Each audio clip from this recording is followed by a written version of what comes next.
Jennie and Jennie Nguyen, RHOSLC. What a great season this is. What a great season last season was.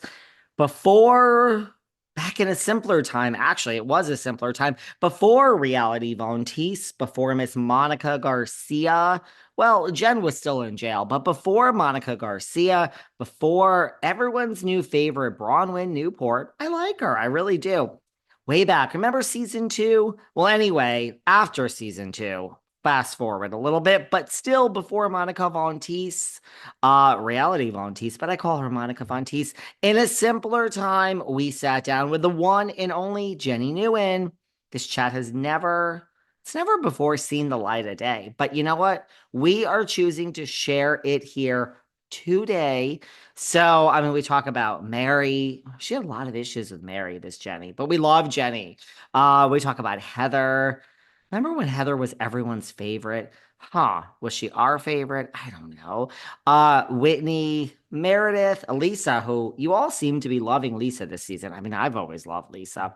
We talk about it all. We talk about all the cast members. Are we forgetting anyone? Let's see. So kick back, relax, and enjoy such a simpler time. What was RHOSLC like before Monica? I don't know, but it's certainly great without her now. So kick back, relax, and enjoy this chat with Miss Jennie Nguyen. See what she has to say. Reason is I just felt like maybe there was too much going on in my life that I had to deal with.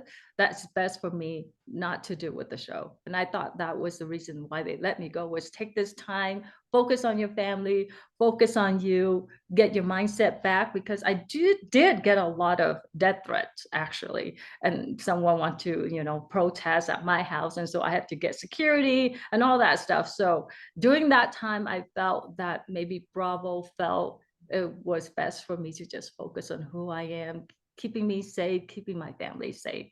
And that's all I was thinking. I didn't think about, because I was a bit Republican, that's why I was let go, or, maybe they thought your post was a little offensive. So maybe we need to just not focus on that right now. Race is a big issue. So we don't want to mix it in the show. And that's what I thought.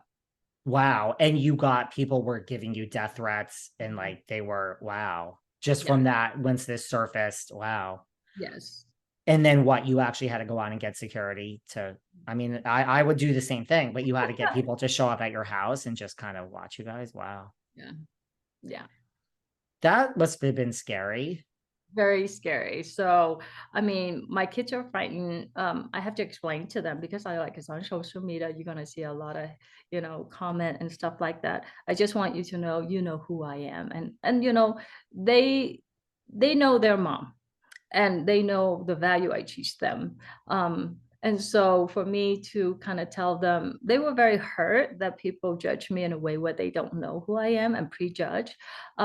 But my kids was frightened. And so, we just have to be more cautious during that time.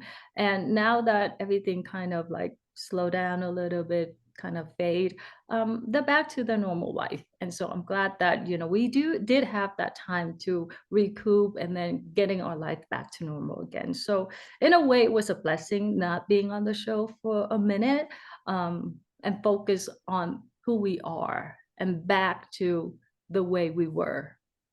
Did all of that last? Like, how long did that? Because, listen, everything in life passes, right? When all these trolls come and all of it, but like, did that last? Like, the scary part of it and like needing security and like the constant comments and like people, saying things to your kids, did that last a long time? Um, I think a good 3 to 6 months. Yeah. Wow. You'll get like a lot of hate comments, a lot of haters. But you know what?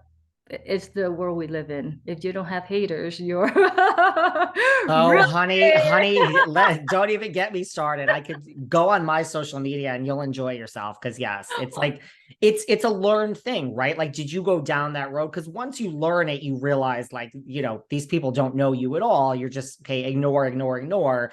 But I don't know if everyone like, did you go down that dark road or you just always had this good mentality of like, this is not me, ignore it? Or did you, it's normal to go there, right? Or that never was you?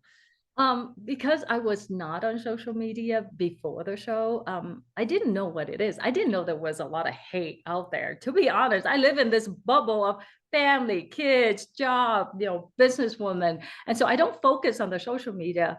But after this happened, I was like, holy heck, why do people hate me so much then when they don't even know who I am? And so it kind of destroyed me a little bit for a little about I would say a couple months. I was very down, I was very depressed. But then when my children was like, they don't know who you are, just, we just have to move on.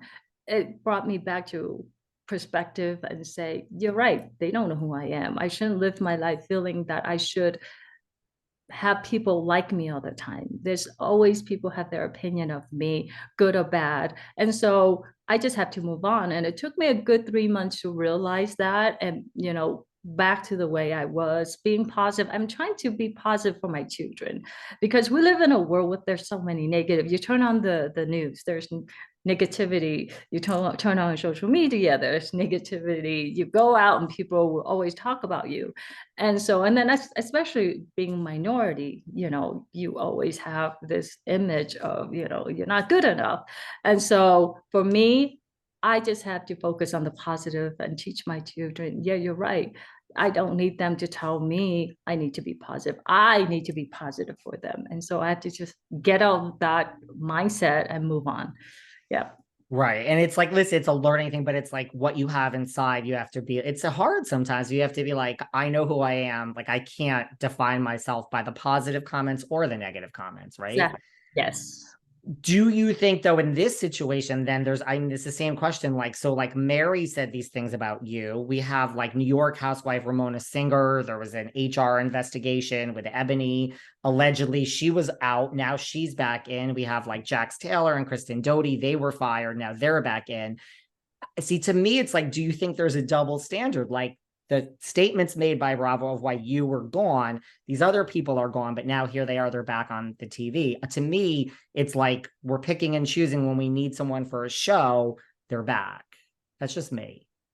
Well, when you're short staffed, find someone that is a veteran, right? You're not going to find a rookie not that is not good for TV, or you have to retrain them. And so I understand as a businesswoman, if I let someone go and they perform great at their job, but something happened, it can be fixed. I would be like, okay, let me give you another opportunity because everybody deserves a second chance, to be able to change and to improve themselves. So I think that's what Bravo is doing. As a business, you look at, oh, what's good for the business. If she is good for TV, if she's a veteran and she's bringing a lot of viewers, I would do the same thing. I mean, as a businesswoman, I would do the same thing. So I totally understand where they're coming from. Yeah, it portrays a double standard, no doubt, but it is what it is. If people are not complaining, then they just have to make sure that people enjoy the show. I agree. I have like no emotion in business. I'm an entrepreneur. I had a different business before this. I agree. You do what's best for the business. And then it is a double standard, but you just, and I'm not saying that's even a bad thing either. Like you just know that it is, and you're just honest about it. And you're like, we have to do what's best for the show. And Exactly. that makes a lot of sense with me. Do you regret, because like you said, you were not on social media before, then you were, and you had this whole thing, now it seems like it's all positive on your social media, but like, do you regret going on the show at all? No, no, I think it's a good learning experience. I've never done anything like that. And it was an eye opener for me. And I had a great time on the show. I mean, second season, season two was the most dramatic season ever because I was on the show and then witnessed Jen got indicted and this whole arrest and this whole fraud thing is like, holy hell. I thought it was like, wow, this is crazy, right? I came in the best time of the show. And so I learned a lot. I witnessed a lot. And so for me, it's like, I don't regret being on the show. I actually really enjoy myself. There are incidents where it wasn't fun, but nothing is fun. It's a job, right? There's good and bad. So That's such a good way to look at it. Like, did you, because you mentioned Jen Shah, like, did you see things? Like, did you know of her in Salt Lake? Like, did you hear things and see things and like, before, like, oh, this woman's up to something, or were you just totally shocked? no, I was totally shocked. I don't know who Jen Shah is. I was introduced to her by Lisa, and I thought, wow, she's a cool cat. You know, we're a minority, and she's like, oh, I'm your older sister, and I will help you, blah blah blah.